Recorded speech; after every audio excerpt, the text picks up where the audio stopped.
गुजारिश करूंगा कि वो कोशिश करें कि जो सवाल करने वाले भाई आए वो पहले नॉन मुस्लिम हो। मेरा नाम राजकुमार है जी। मैं एक छोटा सा व्यापार करता हूँ।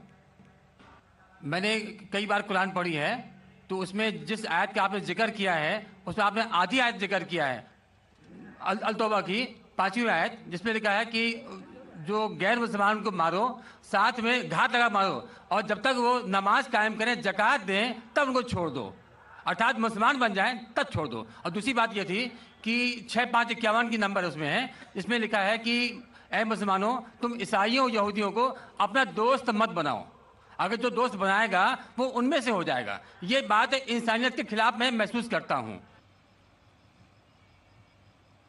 भाई साहब ने सवाल किया कि मैंने जो आयत कोट की सूरह तौबा सूरह नंबर 9 आयत नंबर 5 की, वो आधी आयत कोट की, उसमें लिखा हुआ है कि उन्हें जब छोड़ दो जब वो नमाज कायम करे और ज़कात दे।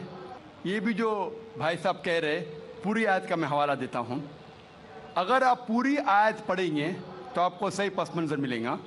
जैसे मैंने कहा था मेरी तकरीर में, हवाला तो दिया, आयत नंबर 5 में लिखा है सूरह तौबा सूरह नंबर 9 में कि अल्लाह सुब्हाना व तआला मुशरिकीन मक्का को 4 महीने का वक्त देते सुधरने का, वरना ऐलान जंग।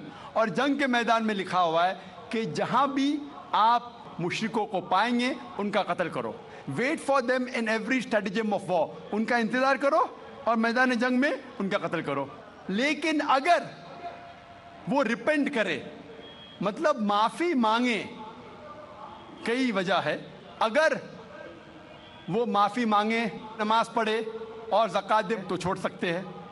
मतलब वो इस्लाम को कबूल करे या वो सिर्फ अमन चाहते हैं। तो कई ऑप्शंस दिए गए हैं। एक ऑप्शन है कि अगर वो रिपेंट करे, माफ़ी मांगे, इस्लाम को कबूल करे तो भी छोड़ दीजिए, या वो अमन चाहते हैं और इस्लाम कबूल नहीं भी करे तो भी छोड़ दो। आगे आयत में लिखा है, आयत नंबर 6 में, आयत नंबर 6 भी उसके साथ है ना, कि अगर वो अमन चाहते हैं तो उनको हिफाजत से ऐसी जगह पर ले जाओ जाके वो महफूज है। तो बहुत से ऑप्शंस दिए गए हैं। लेकिन अगर वो आपसे झगड़ा करना चाहते हैं मैदान जंग में तो उनका कत्ल करो। अगर झगड़ा करना चाहते तो कत्ल करो, अगर झगड़ा करना नहीं चाहते हैं, बोलते अमन चाहते तो छोड़ दो, अगर वो माफ़ी मांगते, इस्लाम कबूल करते फिर भी छोड़ दो।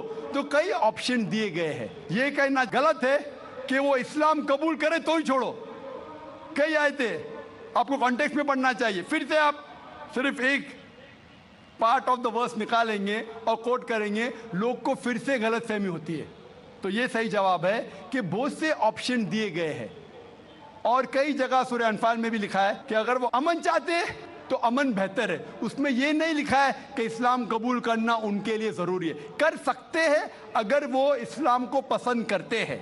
कुरान में लिखा है सूरह बकरा में सूरह नंबर 2 आयत नंबर 256 में 256, ला इक्राह फिद्दीन, इस्लाम में ज़बरदस्ती नहीं है।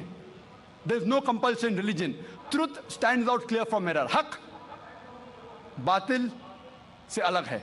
हक, truth is clear from error. जो हक की बात है वो गलत बात से अलहदा है। हमें हक पेश करना चाहिए। अगर वो कबूल करे तो अच्छी बात है, नहीं कबूल करे तो भी कोई बात नहीं।